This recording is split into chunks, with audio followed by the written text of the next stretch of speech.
Sungguh-sungguh Allah sangat ridho ketika seorang hamba itu makan ketika sesuap nasi dia muji Allah, ketika minum seteguk nasi dia muji Allah. Itu kalau orang diridhoni Allah itu wali betul. Itu untuk jadi wali itu gampang, kamu makan ridho, kamu ninjak buminya Allah ridho seneng, kamu hidup keseharian aman seneng. Nah ini supaya sampean kita semua ngaji betapa panduan Rasulullah untuk menggapai ridho Allah itu banyak yang keseharian sekali. Saking kesehariannya banyak dalam hadis dan itu sahih. Nabi menyebut hal-hal yang keseharian. Hatta matas alu fi fimroatika, kamu punya uang kemudian istri kamu bisa makan, itu ibadah. Bahkan sebagian ibadah itu dicontohkan Nabi yang akhirnya diprotes sahabat, yaitu wafi buti ahadikum sodakoh, kamu menggauli istri kamu itu ya sodakoh. Sampai sahabat bilang yang benar ya Rasulullah, ayati ahaduna syahwatahu wa huwa lahu ajrun, masa urusan biologis, urusan syahwat kemudian dia dapat pahala. Nabi menjawab, alai salawadu'aha fi haramin akana alaihi wisrun, bagaimana kalau dia meletakkan ke yang tidak benar, itu kan dosa. Nah, hal-hal seperti ini yang saya ingin teman-teman semua lah, saya juga agak ingin ngaji demi anda juga agak ingin. Itu dosa sekali ngaji kok pesanan kelompok tertentu itu gak boleh. Islam itu untuk semua, jadi ya cuma karena di depan saya jenengan ya seakan-akan jenengan korbannya. Itu ada ilmunya dalam usul fikih itu. Jadi orang itu harus ngaji usul fikih. Nama yang disebut, mungkin Mas Sufyan masih ingat zaman ngaji usul fikih, nama yang disebut itu tidak jaminan sebagai prioritas perintah. Jadi misalnya gini, kebetulan yang di depan Nabi itu Abu Dzar, Nabi ya bilang, ya Abu Dzarin ini uhibbuka misalnya, atau ya Mu'ad ini uhibbuka, atau ya Abu Hurairah ini uhibbuka misalnya. Banyaklah riwayat yang Nabi nyebut ya Abu Dzarin, ya Mu'ad, ya Abu Hurairah. Kemudian misalnya Nabi meneruskan khitab, ini uhibbuka, saya mencintai kamu, fakul dubur sholatin, atau sebagian riwayat disebut fala tada'anna dubura kulli sholatin Allahumma a'inni ala dzikrika wa syukrika wa husni ibadatik. Saya mencintai kamu, siapa aja, Mu'ad bisa, Abu Dzar bisa siapa, saya mencintai kamu, mohon kalau habis sholat kamu jangan lupa wiridan Allahumma a'inni ala dzikrika wa syukrika wa husni ibadatik. Ya Allah, tolong kami permudah supaya mudah ingat engkau. Anda tidak bisa mentang-mentang, wong nama saya Parmin, nama saya Purnomo, itu yang diperintahkan Mu'ad misalnya. Jadi yang disebut satu, tapi khitab itu untuk siapa saja. Saya teruskan. Jadi saya mohon semua kita melakukan kebaikan itu, kalau dalam kaidah fikih disebut al yakin la yuzalu bisyak. Banyak kebaikan yang kebenarannya itu 100%, tidak punya efek samping ke pihak lain, ke kelompok lain, ke komunitas lain. Yaitu tadi misalnya Anda makan dan itu murah sekali, hanya butuh satu piring, setiap punyaan kamu muji Allah, setiap minum kamu muji Allah. Itu redaksinya Rasulullah SAW disebut Allah sangat ridho ketika seorang hamba makan kemudian dia memuji Allah, atau minum kemudian dia muji Allah. Logikanya gampang, negara seperti ini yang kamu harapkan bentuknya kayak apa, mertua, ipar, komunitas, tetangga, itu nyata terjadi itu kan belum pasti. Sementara yang mesti terjadi adalah kamu butuh makan, kalau tidak mati, butuh minum, kalau tidak mati, butuh bumi yang nyaman ditempati, kalau tidak kita juga mati. Sebab itu Allah kalau menyebut nikmatnya itu hal-hal yang keseharian. Alladzi at'amahum min ju'. Allah itu siapa? Allah itu yang menciptakan kamu bisa makan, tidak berlebihan. Allah itu yang menciptakan kondisi sosial itu ideal. Zaman Nabi itu ya ada orang munafik, orang-orang pilihan Allah itu juga diuji orang sekelilingnya yang macam-macam. Semua diuji sesuai konteks zaman dan waktu. Nah, tapi ada ibadah-ibadah yang selalu disarankan Nabi. Sampai Nabi itu pernah ditanya, ayul islami khairun ya Rasulullah, Islam terbaik itu gimana? Jawaban Nabi itu unik, it'amut to'am, Islam terbaik itu ya makan-makan, yang santai-santai. Ketika Allah menyebut beberapa kebaikan, falak tahamal aqobah, wa ma adrokan Allah mal aqobah, terusannya apa? Fakku rokobah, terusannya apa? Au it'amun fi yaumin di masubaya, atau acara makan-makan itu juga Islam. Kenapa? Ya bayangkan kalau tidak ada makanan, kita mati kan? Kondisi sosial tidak ideal itu Anda masih gak apa-apa, tapi kalau Anda tidak makan, Anda tidak minum, Kamu punya istri cerewet masih bisa hidup, punya mertua cerewet masih bisa hidup. Tapi kalau tidak makan bisa mati. Berarti penting mana istri sama makan? Penting mana? Makan. Semoga istri Anda dengar. Nanti kamu disuruh makan tapi pulang deh. Itu kalau dibahasakan makan masih memahami. Penting mana nasi satu piring dengan istri.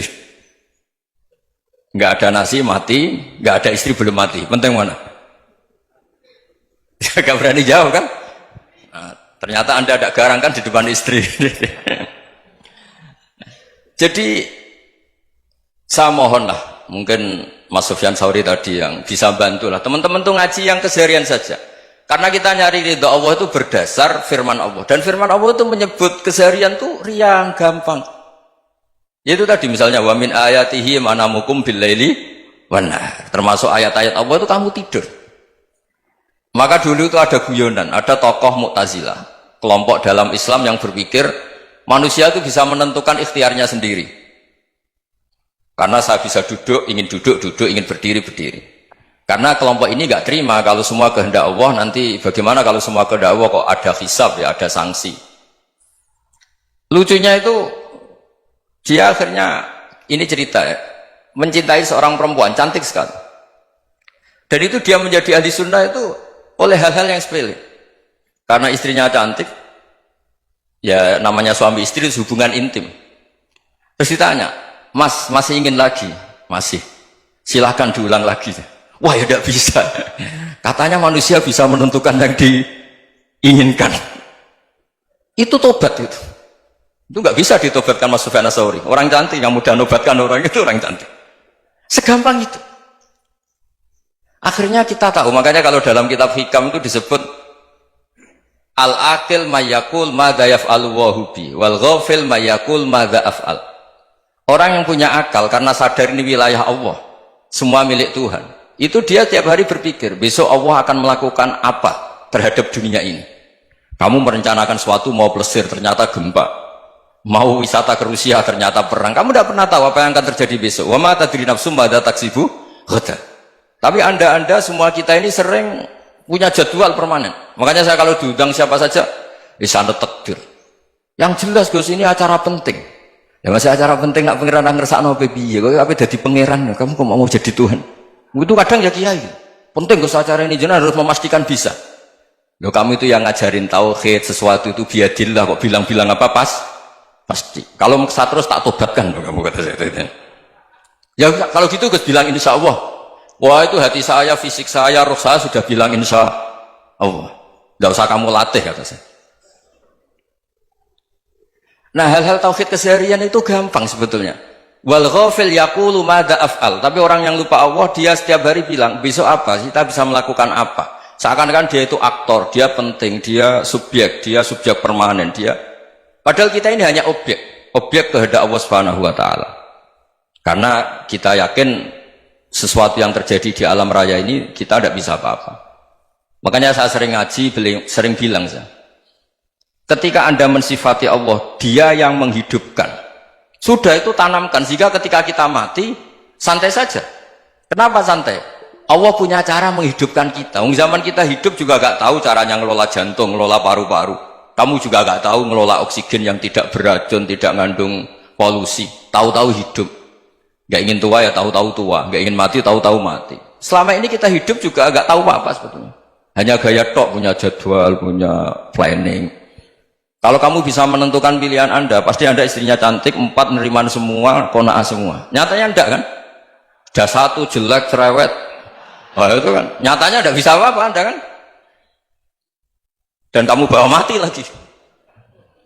Itu kan, istri Anda juga gitu, punya keinginan, punya suami yang ganteng, yang jabat, yang neriman, yang enggak poligami.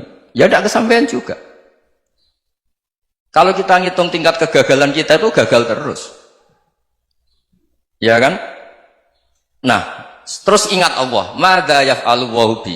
Orang yang punya akal selalu berpikir Allah itu menghendaki apa terhadap saya. Loh sama-sama orang melihat orang yang serius. Itu kata Anda itu pemikir berat, serius. Senang punya tokoh yang merengut karena kamu anggap serius. Tapi sebagian orang anggap orang yang serius itu wong merengut, wong masam, wong muka kok ditekuk. Jadi sama Itu hati, ya muqallibal qulub tsabbit qalbi ala dini. Karena kita nggak tahu cara berpikir kita tentang orang lain, tentang sekeliling kita. Misalnya kita orang baik yang jenis ngrumat fakir miskin. Ada orang bangun masjid mewah itu janggal. Apa artinya masjid mewah kalau banyak orang kelaparan? Tapi kalau yang jenis pendidikan, apa artinya masjid mewah kalau tidak bisa ngaji? Nanti yang jenis infrastruktur, apa artinya ini kalau semuanya punya sudut pandang yang berbeda-beda. Dan Islam mengapresiasi semua kebaikan. Tapi katakan semua kebaikan itu adalah kehendak Allah Subhanahu wa taala. Karena apapun baik Anda itu pakai fasilitas yang diberikan oleh Allah Subhanahu wa taala. Sehingga ini yang disebut qulillah tsumadarhum fi khawdihim yal'abun. Ya kembali tadi ke tema-tema bahwa keseharian Anda ini sudah Islami. Saat Anda tidak bisa melakukan apa saja. Saya sering ada jenazah, biasanya kalau tetangga meninggal saya sering disuruh ngelepas. Saya bilang orang ini baik karena sering ngelamun di rumah, sering nganggur di rumah. Ditanya sama anaknya, kenapa Gus nganggur baik? Ya kalau dia nganggur artinya juga agak berbuat sesuatu yang maksiat kan? Ya kan? Orang nganggur di rumahnya ya tidak bunuh orang, tidak maling, tidak korupsi, ya namanya nganggur di rumah. Lah cuma istri cara pandang nganggur gak menghasilkan uang itu. Tapi juga gak menghasilkan kriminal kan? Jadi sebenarnya Islam itu cara, makanya kalau sampai ngaji usul fikih itu ada kitab usul fikih namanya Lubul Usul, itu terkenal sekali di pesantren itu. Itu kalau ngapresiasi keseharian itu luar biasa. Izma min mubahin illa wa yatahaqqaqu bihi tarku haramimma. Karena keseharian yang mubah saat Anda lakukan itu ada kehebatan yang luar biasa, yaitu meninggalkan haram. Makanya dulu banyak orang-orang alim ketemu temannya itu guyon sampai semalaman. Itu biasanya yang semangat Islam itu kiai kok tidak tahajud, kiai kok tidak witir. Orang yang sedang mapan uangnya banyak, malam itu tidak kelayaban itu sudah luar biasa. Melawan nafsu supaya tidak maksiat itu sudah luar biasa. Supaya lupa guyon sama temannya semalaman sampai subuh. Gejlok-gejlokan mengenang zaman miskin, zaman kuliah nggak jelas, zaman apa. Melihatnya jangan takut tahajud. Seperti ini meninggalkan tahajud, tapi meninggalnya ini talkul muharramat. Jadi kayak apa hebatnya? Sehingga Imam Ghazali punya riwayat yang agak unik. Hatta takuna ibadatu akhiri hadil ummah iku an-naum. Sehingga suatu saat ibadah terbaik umat ini itu tidur. Itu kan riwayat kontroversi. Ketika Imam Ghazali tanya, kenapa iya? Kenapa kamu mulai keluar dari rumah itu sudah banyak maksiat? Melihat perempuan yang enggak mahram, melihat fenomena. Tapi kalau kamu tidur itu enggak melihat apa-apa. Tapi juga kamu jangan menganggap tidur itu ibadah betul. Saatnya melakukan fardhu ain malah masih tidur. Tapi itu sudut pandang yang menjadikan kita Islam itu gampang. Jadi saat Anda tidak bisa aktivitas apa-apa, misalnya ada beberapa orang yang lumpuh.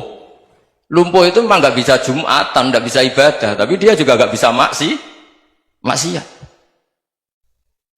Tidur itu memang Anda saat itu tidak bisa tahajud, tidak bisa witir, tapi saat itu ada zina, ada maling, tidak gosipkan orang, tidak bully orang, tidak menanamkan kebencian, tidak hasud. Sehingga tidur menurut Allah Ta'ala wa min ayatihi manamukum billaili apa? Wan-nahar. Karena di tidur itu selain ada unsur istirahat, jaga kestamina, juga ada unsur meninggalkan beberapa keburukan. Nah saya mohon ibadah yang keseharian ini kita jaga. Supaya kita semua baca ayat itu fasih. Fasih itu tertanam di hati. Allah itu siapa? Alladzi at'amahum min ju'i wa amanahum min khauf. Dan Allah kalau cerita di Quran itu anna sababnal ma'a sabba thumma syaqaqnal ardhan wa syaqqa fa'ambatna fiha habba wa inaba wa qadba wa zaituna wa nakhla wa hadaika hulba. Kamu tahu saya ini siapa, kata Allah. Saya ini adalah Tuhan yang menurunkan air, kemudian ada tanaman banyak. Habba wa inaba wa qadba, ada zaitun, ada tin, kalau orang Jawa mungkin ada tela, ada padi, ada mangga, ada pisang. Sudah. Wa inaba wa zaituna wa nakhla wa hadaika hulba, ada perkebunan yang lebat. Tujuannya apa? Mata Allahkum, silahkan kamu pakai, kamu nikmati. Tapi karena kadang kita ini punya ide-ide besar.